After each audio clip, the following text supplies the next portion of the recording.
जय हिंद दोस्तों। फिर से आपके बीच यूपी होम गार्ड 2025 जो कि चैनल को सब्सक्राइब कीजिए और शेयर कीजिए एंड कमेंट कीजिए। तो हम चलते हैं अपने प्रश्न की तरफ। UP home guard 2025।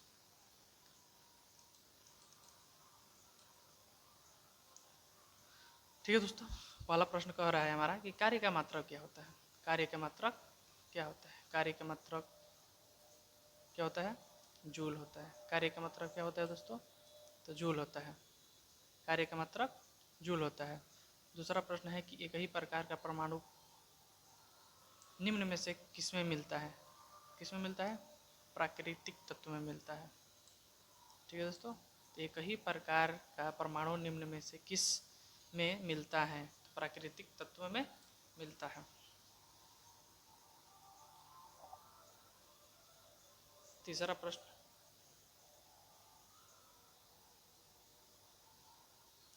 दिया कि जीव विज्ञान बायोलॉजी शब्द का प्रयोग स्वरूप। प्रश्न हमारा कह रहा है, थोड़ा सा वेट दोस्तों। तीसरा प्रश्न कह रहा है कि जीव विज्ञान बायोलॉजी शब्द का प्रयोग सर्वप्रथम किसने किया था? जीव विज्ञान शब्द का प्रयोग सर्वप्रथम किसने किया था? तो लैंडमार्क तथा ट्रेविरेनस ने किया था। ऑप्शन नंबर डी इस करेक्ट आंसर है दोस्तों। चौथा प्रश्न करें, हड़प्पा सभ्यता का सर्वाधिक मान्यता प्राप्त काल क्या है? हड़प्पा सभ्यता का सर्वाधिक मान्यता प्राप्त काल क्या है? तो 2500 ईस्वी पूर्व से लेकर 1750 ईस्वी पूर्व है। Option number B. पढ़ते हैं अपने पांचवा प्रश्न पे। कह रहा है कि सिंधु घाटी की सभ्यता में घोड़े के अवशेष कहाँ मिले हैं? सिंधु घाटी की सभ्यता में घोड़े के अवशेष कहाँ मिले हैं? तो सुरकोटकदा में मिला है। ऑप्शन नंबर ए सही हमारा आंसर है। 6 नंबर प्रश्न कह रहा है कि हड़प्पा सभ्यता किस युग की थी? हड़प्पा सभ्यता किस युग की थी? कांस्य युग की थी। किसकी युग की थी दोस्तों? कांस्य युग की थी। दोस्तों, अगर वीडियो अच्छी लगी तो वीडियो को लाइक और सब्सक्राइब करिए और चैनल को सब्सक्राइब करिएगा और दोस्तों के पास अपने शेयर कीजिए, क्योंकि आपको दोस्तों को भी यूपी होम गार्ड से रिलेटेड क्वेश्चनों को जानने के लिए उत्सुक हो। और वीडियो को ज़्यादा से ज़्यादा शेयर करिए दोस्तों। पढ़ते हैं अपने अगले प्रश्न पे, 6-7 नंबर प्रश्न पे। कह रहे हैं कि उत्तर प्रदेश का भौगोलिक क्षेत्रफल कितना है? उत्तर प्रदेश का भौगोलिक क्षेत्रफल कितना है? उत्तर प्रदेश का भौगोलिक क्षेत्र कितना है? 2,40,828 वर्ग किलोमीटर है दोस्तों। उत्तर प्रदेश का भौगोलिक क्षेत्रफल कितना है? तो 2,40,928 वर्ग किलोमीटर है। 8 नंबर प्रश्न पर देखिए दोस्तों, उत्तर प्रदेश का क्षेत्रफल संपूर्ण भारत के क्षेत्रफल कितना प्रतिशत है? उत्तर प्रदेश का क्षेत्रफल संपूर्ण भारत के क्षेत्रफल का कितना प्रतिशत है? कितना प्रतिशत है? ऑप्शन नंबर सी हमारा सही आंसर है, जो कि 7.3% होगा। चलते हैं अपने अगले प्रश्न पे। 9 नंबर प्रश्न कर रहे हैं कि भारत में क्षेत्र विस्तार की दृष्टि से उत्तर प्रदेश का कौन सा स्थान है? कह रहा है कि भारत में क्षेत्र विस्तार की दृष्टि से उत्तर प्रदेश का कौन सा स्थान है? तो कौन सा स्थान है हमारा? चौथा स्थान है। कौन सा स्थान है हमारा? चौथा स्थान है। 10 नंबर प्रश्न तो देखिए, वर्ष 2011 की जनगणना के आधार पर, वर्ष 2011 की जनगणना के आधार पर उत्तर प्रदेश की कुल जनसंख्या कितनी थी? कितनी थी दोस्तों? 19,98,12,341। ठीक है दोस्तों, ऑप्शन नंबर ए हमारा सही आंसर है। बढ़ते हैं अगले 11 नंबर प्रश्न पे। कह रहा है कि वर्ष 2011 की जनगणना के आधार पर उत्तर प्रदेश में पुरुषों की संख्या कितनी थी? वर्ष 2011 की जनगणना के आधार पर उत्तर प्रदेश में पुरुषों की संख्या कितनी थी? पुरुषों की संख्या कितनी थी? इन नंबर 9,40,36,36,36,957। थोड़ा बोलने में मिस्टेक हो गया दोस्तों, गलतियों को सुधार। ऑप्शन नंबर ए हमारा 9,40,36,957 पुरुषों की संख्या था जब 2011 में जनगणना हुआ था उत्तर प्रदेश में। 12 नंबर प्रश्न कर रहा है कि वर्ष 2011 की जनगणना के आधार पर स्त्रियों की संख्या क्या थी? स्त्रियों की संख्या क्या थी?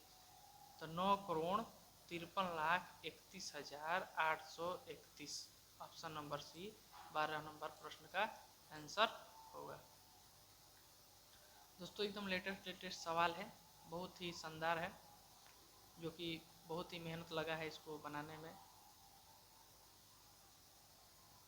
तो वीडियो को ज़्यादा से ज़्यादा शेयर कीजिए, लाइक कीजिए, शेयर कीजिए। एंड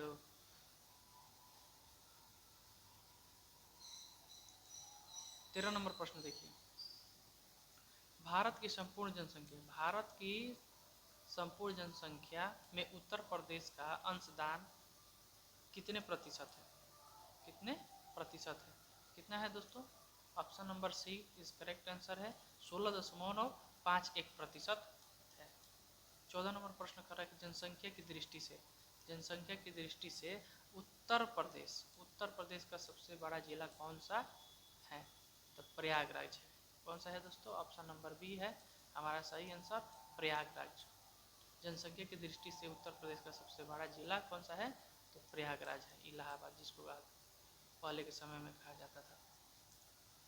15 नंबर प्रश्न पर पढ़ते हैं, उत्तर प्रदेश का सबसे कम जनसंख्या वाला जिला कौन सा है? उत्तर प्रदेश का सबसे कम जनसंख्या वाला जिला कौन सा है? तो महोबा है।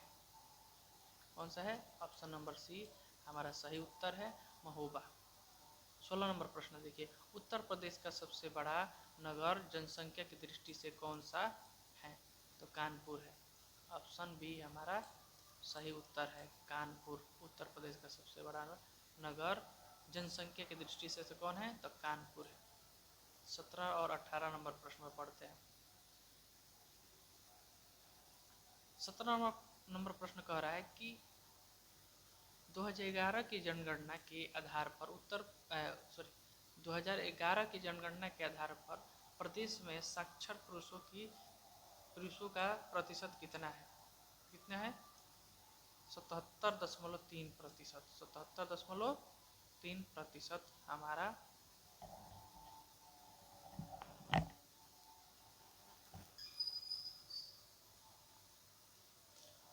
18वां प्रश्न, 2011 की जनगणना के आधार पर प्रदेश में साक्षर महिलाओं की प्रतिशत कितना है? ऑप्शन नंबर ए 62.44% है। ऑप्शन नंबर ए हमारा सही उत्तर है, 62.44%। 19 और 20 नंबर, उत्तर प्रदेश में सबसे कम क्षेत्रफल किस जिले का है? किस जिले का? भदोही जिले का क्षेत्रफल सबसे कम है। उत्तर प्रदेश में सबसे कम क्षेत्रफल किस जिले का है? तो भदोही जिले का है। 2011 की जनगणना के आधार पर उत्तर प्रदेश में प्रति 1000 पुरुषों पर स्त्रियों की संख्या कितनी है? तो 912 है। 2011 की जनगणना के आधार पर उत्तर प्रदेश में प्रति 1000 पुरुषों पर स्त्रियों की संख्या कितनी है? तो 912 है। कितनी है? 912। ऑप्शन नंबर सी सही उत्तर है हमारा।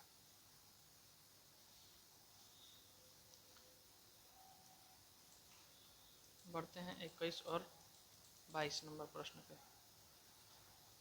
कह रहा है उत्तर प्रदेश में कुल कितनी कमिश्नरियाँ है? उत्तर प्रदेश में कुल कितनी कमिश्नरियाँ है? तो 18 कमिश्नरियाँ हैं। उत्तर प्रदेश में 18 कमिश्नरियाँ हैं।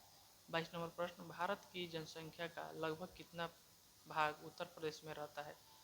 कम से कम कितना भाग रहता है? 5वां भाग रहता है। ऑप्शन नंबर ए हमारा सही उत्तर है। 23 और 24 प्रश्न।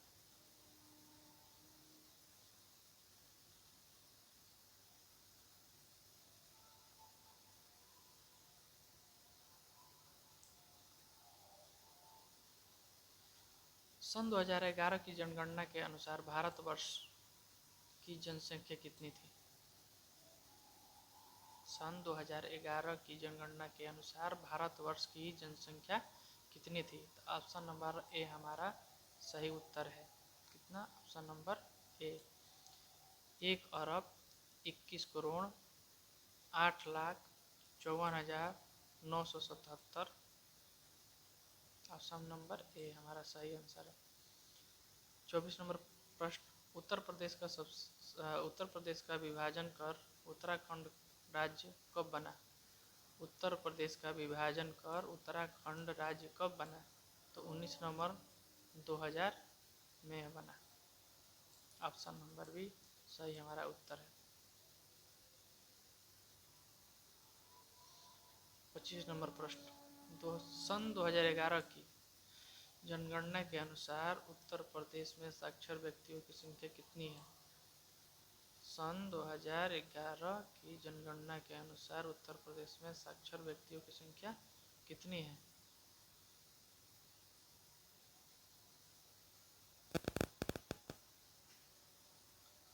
टोटल ऑप्शन नंबर ए हमारा सही उत्तर है। 11,43,97,555 हमारा आंसर ए सही है।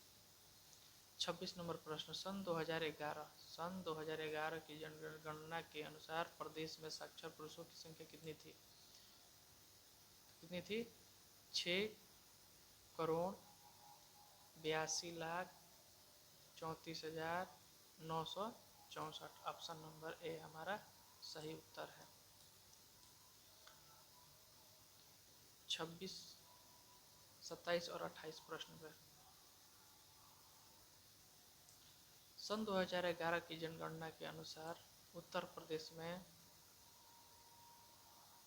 साक्षर महिलाओं की संख्या कितनी थी? तो ऑप्शन नंबर सी हमारा सही उत्तर है।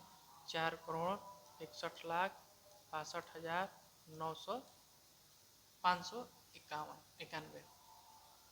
4,61,65,591 हमारी महिलाएं जो थी 2011 में जनगणना के अनुसार साक्षर महिलाओं की संख्या थी। 28 नंबर प्रश्न है। उत्तर भारत का मैनचेस्टर प्रदेश का कौन सा नगर कहलाता है? कौन सा नगर कहलाता है? मैनचेस्टर के नाम से कौन सा प्रसिद्ध है? तो कानपुर प्रसिद्ध है। ये नंबर हमारा ऑप्शन नंबर सही है। ये हमारा प्रश्न उत्तर सही है। 29 और 30 प्रश्न। प्रदेश का कौन सा नगर ताला नगरी के नाम से प्रसिद्ध है? अलीगढ़। अलीगढ़ जो है ऑप्शन नंबर सी हमारा सही उत्तर है। 30 नंबर प्रश्न कह रहा है कि प्रदेश का निम्नलिखित में से कौन सा नगर यमुना नदी के किनारे स्थित है? प्रदेश का निम्नलिखित में से कौन सा नगर यमुना नदी के किनारे स्थित है? तो कौन सा है? मथुरा। ऑप्शन नंबर हमारा बी हमारा सही उत्तर है। मथुरा जो है कि यमुना नदी के किनारे स्थित है। 31 और 32 प्रश्न नंबर कह रहे हैं कि प्रदेश के आगरा मंडल कमिश्नरी के अंतर्गत निम्नलिखित में से कौन सा जिला नहीं आता है? कौन सा जिला नहीं आता है? रामपुर। कौन नहीं आता है? रामपुर। ऑप्शन नंबर सी हमारा सही उत्तर है। 32 नंबर प्रश्न देखिए। कह रहे निम्नलिखित में से कौन सा औद्योगिक आवश्यकता का तत्कालिक संकेत नहीं है? तो कौन सा है हमारा? लाभ और लाभ में कमी जो की है। ऑप्शन नंबर ए हमारा सही उत्तर है। 33 और 34 प्रश्न नंबर। निजी आधारित संरचना के निर्माण में रुचि नहीं लेते हैं क्योंकि इसमें भारी निवेश करना पड़ता है। ऑप्शन नंबर ए हमारा सही उत्तर है। 34 नंबर प्रश्न देखिए। स्वर्ण बुलियन मान का संबंध किससे है? स्वर्ण का मुक्त टंकण, स्वर्ण के आयात और निर्यात पर कोई पाबंदी न होना। ऑप्शन नंबर ए हमारा सही उत्तर है, स्वर्ण स्वर्ण मूल्य के माप के रूप में। ऑप्शन नंबर ए सही उत्तर है। 35 नंबर प्रश्न देखिए, भारतीय पुनर्जागरण के जनक, भारतीय पुनर्जागरण के रूप में किसे जाना जाता है? तो राजा राम मोहन राय को जाना जाता है। ऑप्शन नंबर ए हमारा सही उत्तर है। 36 नंबर प्रश्न देखिए, तमिलनाडु का कौन सा शास्त्रीय नृत्य रूप संबंधित है? कौन सा है? भरतनाट्यम। ऑप्शन नंबर सी हमारा सही उत्तर है, भरतनाट्यम। 37 और 38 प्रश्न नंबर देखिए, भारत की संविधान सभा का गठन कब हुआ था? भारत संविधान सभा का गठन कब हुआ था? 1946 में हुआ था। ऑप्शन नंबर ए हमारा सही उत्तर है, 1946।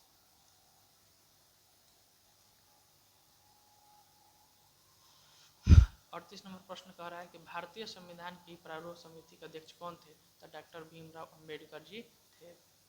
ऑप्शन नंबर बी हमारा सही उत्तर है। 39 और 40 प्रश्न, भारत का मिसाइल मैन किसे कहा जाता है? भारत का मिसाइल मैन किसे कहा जाता है? डॉक्टर एपीजे अब्दुल कलाम को भारत का मिसाइल मैन के नाम से भी जाना जाता है और प्रसिद्ध भी है। 40 नंबर प्रश्न देखिए, भारत के अंतरिक्ष अन्वेषण कार्यक्रमों के लिए कौन सा संगठन जिम्मेदार है? तो इसरो है। कौन सा है? इसरो जिम्मेदार है। ऑप्शन नंबर बी हमारा सही उत्तर है। बढ़ते हैं अगले प्रश्न पे। 41 और 42, 1 अक्टूबर 2025 को वृद्ध देखभाल और सम्मान को बढ़ावा देने के लिए कौन सा दिन मनाया जाता है? तो अंतर्राष्ट्रीय वृद्ध जन्म दिवस मनाया जाता है। अंतर्राष्ट्रीय वृद्ध जन्म दिवस मनाया जाता है। ऑप्शन नंबर सी हमारा उत्तर सही है। 42 नंबर प्रश्न, 1 अक्टूबर 2025 को आवास और शहरी मुद्दों के प्रति जागरूकता बढ़ाने के लिए कौन सा अंतर्राष्ट्रीय दिन मनाया जाता है? कौन मनाया जाता है? विश्व शिक्षक दिवस मनाया जाता है। क्या मनाया जाता है दोस्तों? विश्व शिक्षक दिवस के रूप में मनाया जाता है, जिसको ऑप्शन नंबर डी है। 43-44 प्रश्न देखिए, 1 अक्टूबर 2025 को भारत का पहला स्वदेशी 5G MM वेब मॉड्यूल किस संगठन द्वारा विकसित किया गया है? तो इसरो द्वारा किया गया है। किसके द्वारा किया गया है दोस्तों? तो इसरो के द्वारा किया गया। ऑप्शन नंबर डी हमारा सही उत्तर है। 44 नंबर प्रश्न देखिए, 1 अक्टूबर 2025 को शुरू की गई PM विश्वकर्मा योजना किस समूह के लक्षित करती है? तो वरिष्ठ नागरिक को करती है। ऑप्शन नंबर बी हमारा सही उत्तर है, वरिष्ठ नागरिक को करती है। अगले प्रश्न को देखिए दोस्तों, 45 नंबर प्रश्न, 1 अक्टूबर 2025 को महात्मा गांधी के सम्मान में कौन सा अंतर्राष्ट्रीय दिवस मनाया जाता है? कौन सा दिवस मनाया जाता है दोस्तों? अंतर्राष्ट्रीय अहिंसा दिवस मनाया जाता है। ऑप्शन नंबर सी हमारा सही उत्तर है। 46 नंबर प्रश्न, 1 अक्टूबर 2025 को किस भारतीय राज्य ने शून्य बजट प्राकृतिक खेती योजना शुरू की है? तो कौन सा की है? तो ऑप्शन नंबर सी तेलंगाना ने किया है। अगले प्रश्न पर 47 और 48, PM जनधन योजना में ने 1 अक्टूबर 2025 को 11 वर्ष पूरे किए, इसका मुख्य लक्ष्य क्या है? तो पेंशन योजना है। क्या दोस्तों? पेंशन योजना। ऑप्शन नंबर डी हमारा सही उत्तर है। भारत का पहला राष्ट्रीय हाइड्रोजन वाली 1 अक्टूबर 2025 को किस राज्य में शुरू किया गया है? किस राज्य में किया गया? तमिलनाडु क्षेत्र में किया गया। कहाँ गया है? तमिलनाडु क्षेत्र में किया गया है। चलते हैं अंतिम और लास्ट प्रश्न 49 और 50, भारत का पहला राष्ट्रीय ध्रुवीय और समुद्री अनुसंधान केंद्र 1 अक्टूबर 2025 को किस शहर में स्थापित किया गया है? तो कोच्चि में किया गया। कहाँ किया गया? ऑप्शन नंबर डी हमारा सही उत्तर है। 50 नंबर प्रश्न देखिए, 1 अक्टूबर को समाप्त होने वाला वैश्विक जलवायु कार्रवाई शिखर सम्मेलन 2025 किस देश ने आयोजित किया है? तो केन्या ने किया है। कौन ने किया है? ऑप्शन नंबर सी, केन्या ने किया है। दोस्तों वीडियो अच्छी लगी हो तो वीडियो को लाइक और सब्सक्राइब कीजिए और वीडियो को अपने दोस्तों के पास भी शेयर कीजिए ताकि वो भी अपने यूपी होम गार्ड के लिए अच्छे से अच्छे तैयारी कर लें। ये बहुत ही 50 महत्वपूर्ण क्वेश्चन है जो कि बहुत मेहनत से बनाया गया है, तो ध्यान से पढ़िएगा दोस्तों। और भाइयों, मैं भी इसी का तैयारी करता हूँ, तो ज़्यादा से ज़्यादा रिक्वेस्ट है कि तक्षशिला चैनल को तक्षशिला 2 को सब्सक्राइब कीजिए और अपने दोस्तों के पास शेयर कीजिए।